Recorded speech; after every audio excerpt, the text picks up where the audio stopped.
Boa noite, meus irmãos, minhas irmãs. Que a paz de nosso Mestre esteja conosco agora e sempre. Então, assim, vamos nos tranquilizando, nos envolvendo com o nosso mentor, nosso anjo guardião, nos integrando com a espiritualidade nesse momento sublime de nosso Evangelho. Vamos assim agradecendo o Pai de nossas vidas por mais um dia nessa caminhada terrena, por tudo que temos, por tudo que somos, pela família que temos, nossa esposa, filhos e filhas, nossa parentela, nossos amigos, amigas, todos aqueles nossos irmãos de outras religiões também marcham conosco nessa caminhada terrena, buscando cada um a sua evolução e buscando cada um a luz que nosso Mestre deixou para que sigamos. E assim agradecidos dizemos: Pai nosso que estás nos céus, santificado seja o vosso nome, venha a nós o vosso reino, seja feita a vossa vontade, assim na terra como nos céus. O pão nosso de cada dia nos dai hoje, perdoa nossas dívidas e ofensas, assim como nós perdoamos nossos devedores e ofensores, e não nos deixeis cair em tentações, mas livrai-nos dos males, que assim seja, Pai. Então, nesta noite, vamos comentar sobre o que é o Evangelho e sua prática em vivenciá-lo. O que é o Evangelho? O Evangelho é o livro que narra a vida e a doutrina de Jesus, mensageiro de luz, ou mensagens que nos traz a boa nova. Então o Cristo nos narra, o Evangelho nos narra a vida do Cristo, a sua doutrina. Esse então é o título do Evangelho que nós praticamos. O Evangelho inclusive está contido nos 66 livros da Bíblia, e Evangelho significa boa nova. Evangelho tem a origem numa palavra grega, e ele significa boa nova. Na Bíblia nós temos 4 evangelhos: Mateus, Marcos, Lucas e João. No Evangelho de Mateus nós temos 28 capítulos que enfatiza Deus como Pai, cuja vontade é a justiça divina. O Evangelho de Marcos, 15 capítulos, enfatiza Jesus como Filho do Homem, sendo enviado de Deus para evangelizar a humanidade. O Evangelho de Lucas, com 24 capítulos, nos mostra a misericórdia de Deus para com todos e principalmente para com os pobres e pecadores. E depois nós temos o Evangelho de João, com 18 capítulos, que enfatiza a necessidade do renascimento e o Paráclito, o Espírito de verdade. Então, temos que entender na Bíblia o Evangelho de Marcos, Evangelho de Mateus, Evangelho de Lucas, Evangelho de João. Esses evangelhos nos coloca a princípio os feitos de Jesus, as curas e milagres realizados por ele, principalmente as curas e milagres, a sua vida juntamente com os apóstolos. Mas temos que entender que Jesus, na verdade, o Evangelho de Mateus nos coloca que até os 12 anos nos coloca a vida de Jesus, a sua estadia conosco até os 12 anos, nos mostra historicamente os seus feitos naquela época como menino, debatendo com o templo, debatendo com os sacerdotes. E depois, aos 28 anos, aí o Evangelho narra novamente a volta de Jesus, iniciando as suas pregações, iniciando o seu Evangelho. Então, no Evangelho de Mateus, Mateus foi a princípio era um cobrador de impostos, que ele foi elencado por Jesus para que se tornasse seu apóstolo. Marcos vencer o cunhado de Jesus. Marcos não era apóstolo, era cunhado de Jesus. Lucas, médico, apóstolo, foi o único apóstolo que não esteve junto com Jesus. Não conheceu Jesus pessoalmente, mas ele sabia dos feitos de Jesus, quem era Jesus.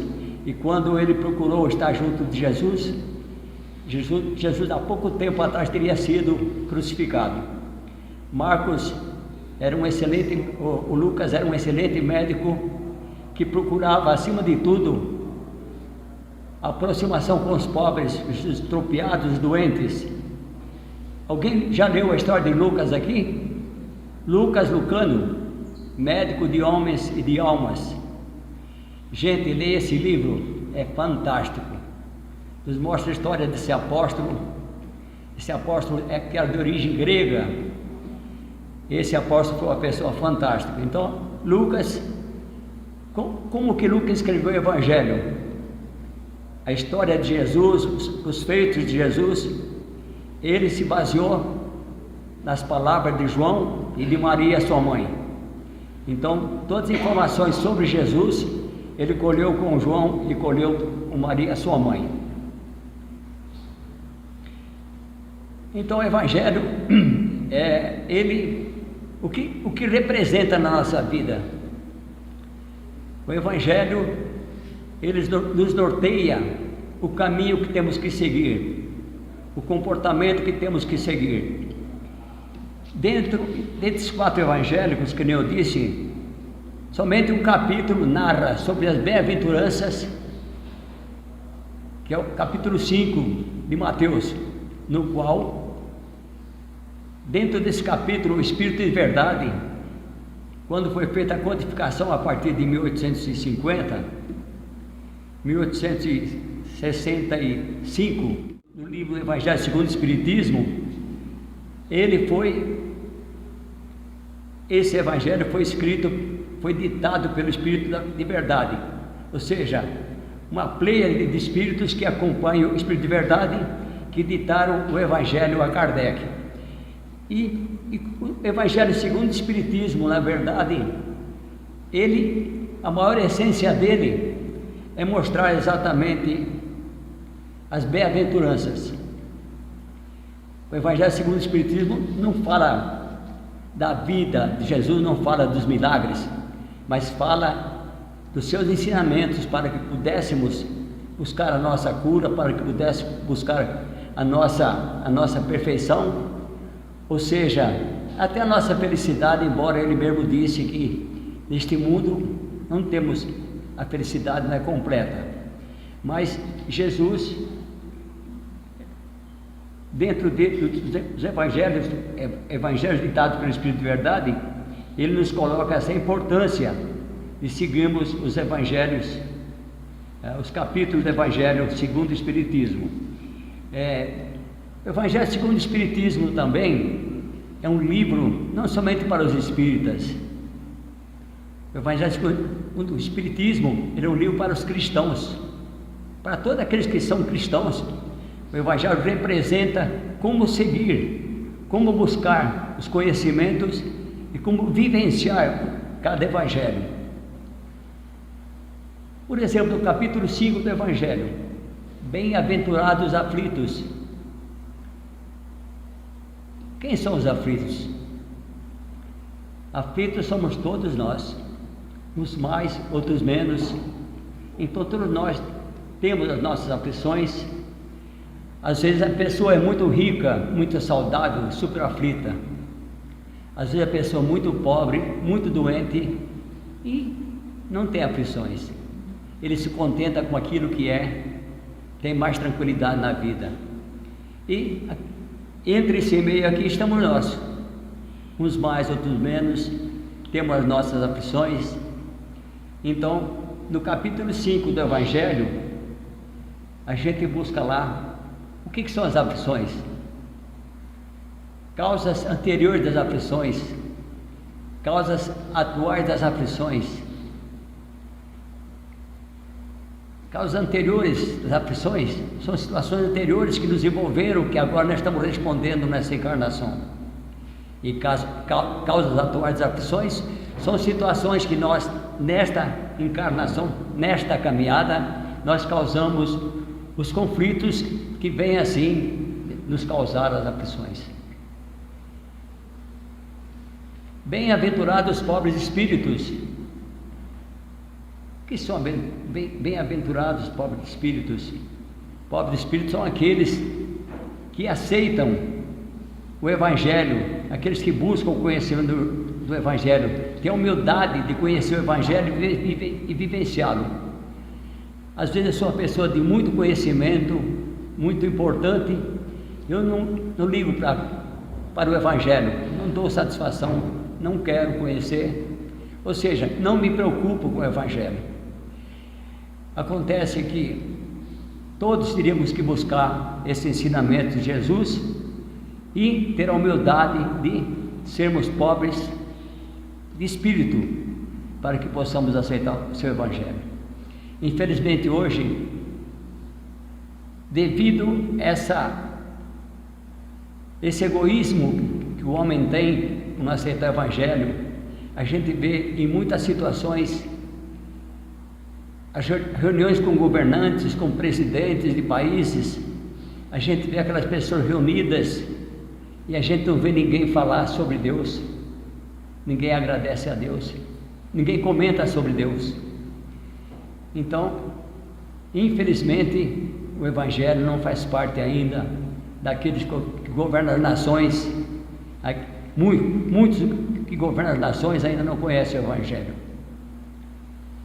E se todos nós conhecêssemos a essência do Evangelho, esse mundo seria outro, os governantes seriam outros também, governariam com mais justiça e com mais certeza estarem praticando o caminho de verdade e vida para todos nós. Bem-aventurado aqueles que têm o coração puro. O que é a pureza do coração, o que o Evangelho nos ensina? É aqueles que têm a humildade também de ser simples, de não ser aqueles seres que às vezes se acham totalmente donos da verdade. Principalmente a humildade que nos torna o coração puro, a simplicidade. Bem-aventurados os brandos e pacíficos, capítulo 9. O que é ser brando? Ser brando é ser bom, é ser tolerante, é ser compreensivo, é ser perseverante no caminho do bem, é buscar a justiça. E pacífico? O que é ser pacífico? A ciência da paz. Pacífico é aquele que busca a paz, aquele que tem paciência. Será que todos nós buscamos a paciência sempre? Será que convivemos com a paciência? A paciência ainda é um dos itens que às vezes nos causa desequilíbrio. Bem-aventurados os misericordiosos, capítulo 10. Aqueles que têm misericórdia, aqueles que buscam ajudar, aqueles que têm piedade com o próximo, aqueles que buscam ajudar o próximo acima de tudo e piedade consigo mesmo. Amar o próximo com a si mesmo, capítulo 11. Esse é o capítulo, quando nós conhecemos ele, vivenciamos ele, é o capítulo que nos traz a cura espiritual. Se todos nós nos amarmos e amarmos o próximo, com certeza teremos energias positivas, com certeza teremos saúde, com certeza teremos paz, com certeza teremos serenidade. Então é o capítulo que nos ensina o amor, e quem ama a si e ao próximo não tem mágoa e ressentimentos, não tem ódio, não tem vingança. Então, se conseguimos fazer o que nos ensina esse capítulo, com certeza somos pessoas sadias, e se somos doentes, sabemos ser tolerantes pela doença que temos. Nosso Chico Xavier é exemplo disso. Com tudo aquilo que ele tinha, as suas enfermidades, era aquele que amava o próximo e amava a si mesmo, e ele tinha compreensão das situações que ele passava. Ele sabia que a reencarnação no qual aqui ele estava, ele tinha que ter paciência e tinha que ser amar a si mesmo e principalmente o próximo. E aqui outra situação que às vezes não nos deixa tranquilos: amai os vossos inimigos. Essa é a situação mais difícil. Feliz daquele que não tem inimigos. Feliz daqueles que vai dormir,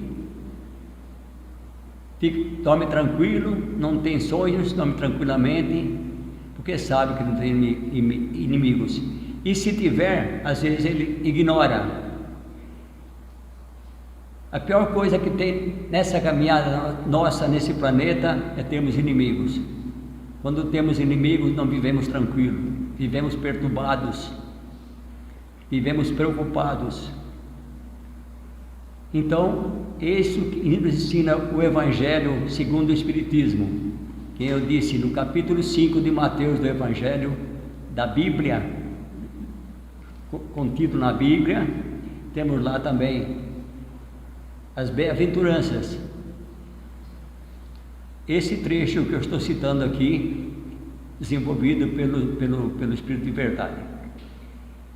E os demais evangelhos, que nem eu disse, ele coloca toda a passagem de Jesus na terra, seus milagres, suas curas, a sua vivência, os seus sofrimentos, a sua morte, a sua crucificação. E o Evangelho segundo o Espiritismo nos coloca não o sofrimento de Jesus, mas o ensinamento dele, para que todos nós possamos vivermos melhor, termos paz, termos harmonia. E agora vamos falar do Evangelho no Lar. Evangelho no Lar é uma luz que se acende em nosso meio, uma luz que se acende em nossa casa, no meio de nossa família, com todos nós, independente de religião, sejamos católicos, espíritas, evangélicos.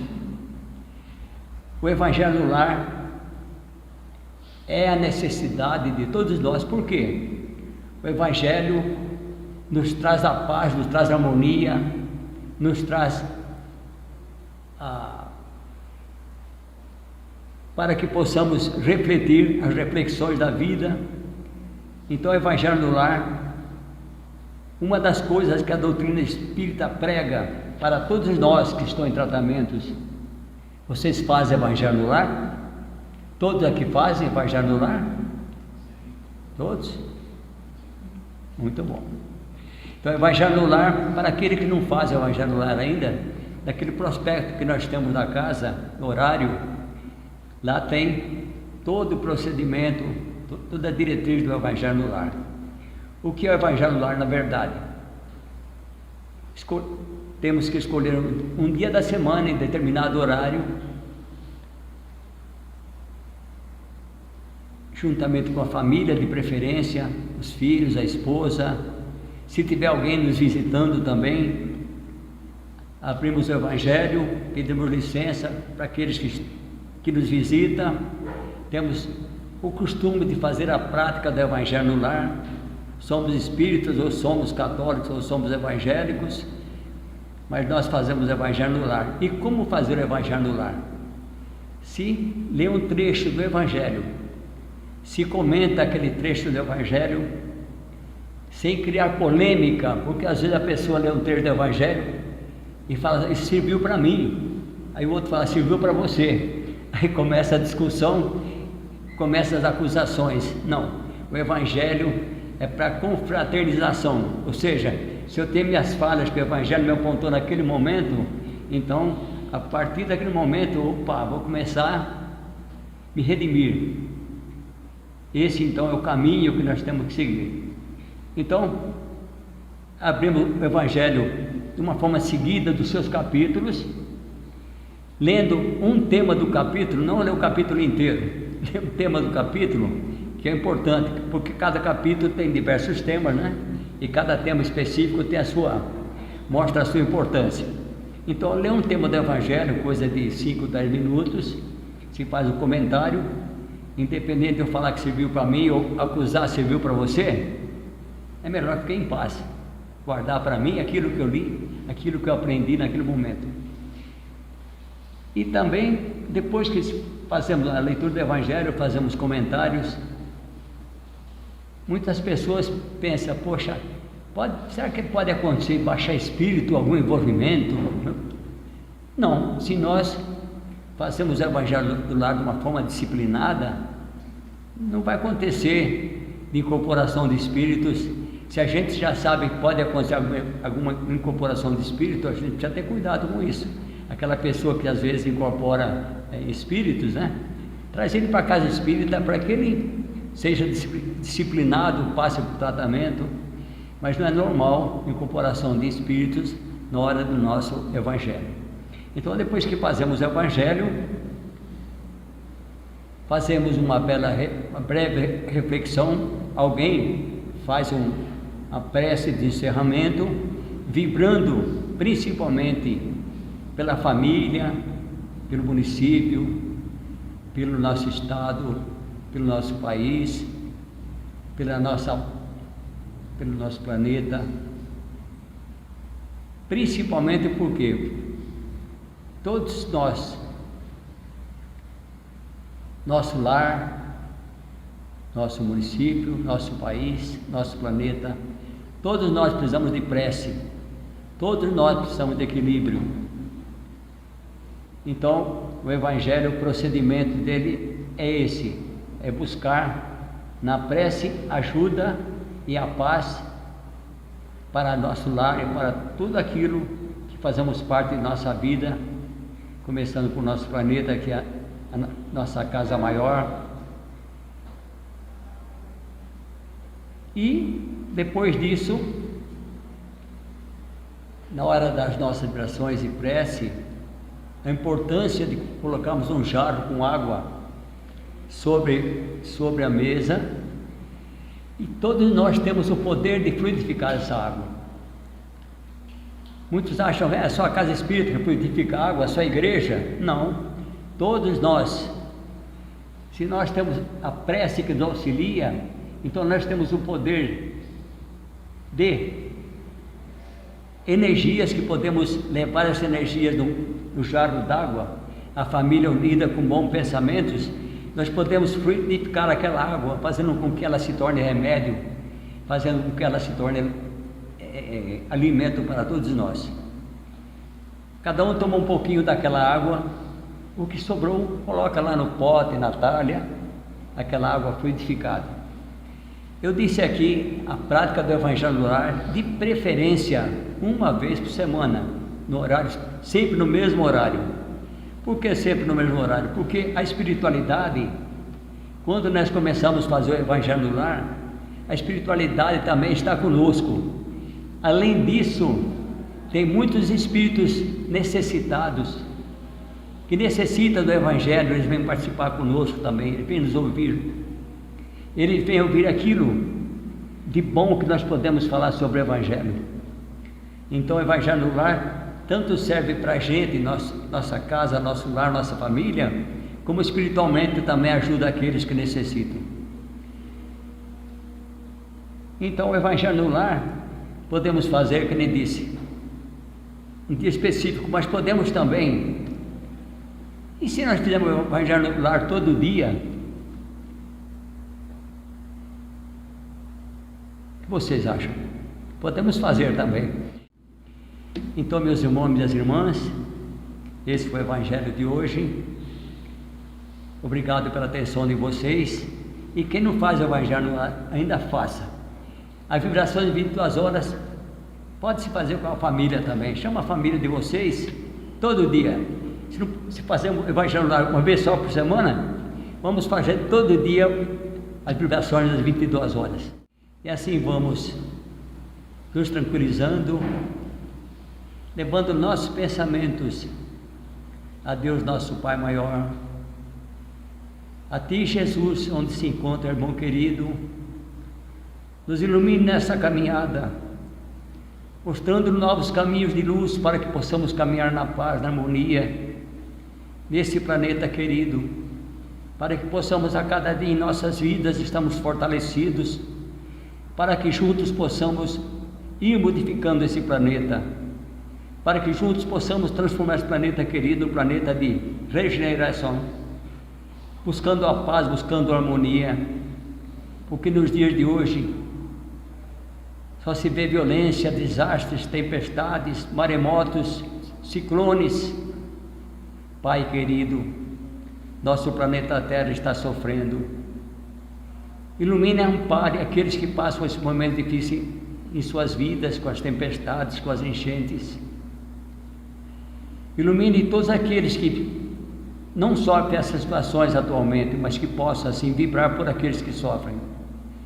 Com nossa energia juntos, buscando a paz e a harmonia, buscando o amor, acima de tudo, amando aqueles que estão ao nosso lado, nossos inimigos, amar a si mesmo e ao próximo. Quando começamos a praticar esse amor, esse evangelho, com certeza estaremos modificando a nossa pátria, do nosso planeta. Que Deus nos abençoe e nos ilumine agora e sempre. Boa noite a todos, muita paz e muita luz.